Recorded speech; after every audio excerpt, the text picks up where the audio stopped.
Meaning of guardroom. Guardroom.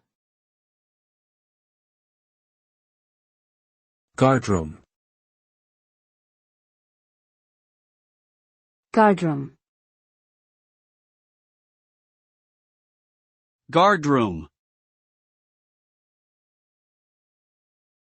A guardroom is a room or building used by guards for monitoring, safeguarding and controlling access to a certain area. It may also serve as a rest area or barracks for the guards.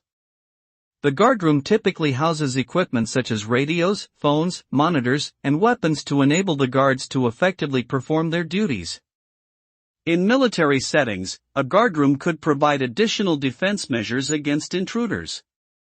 Additionally, guardrooms may also be found in correctional facilities, government buildings, or large-scale commercial complexes where security measures are necessary for the safety of people and property.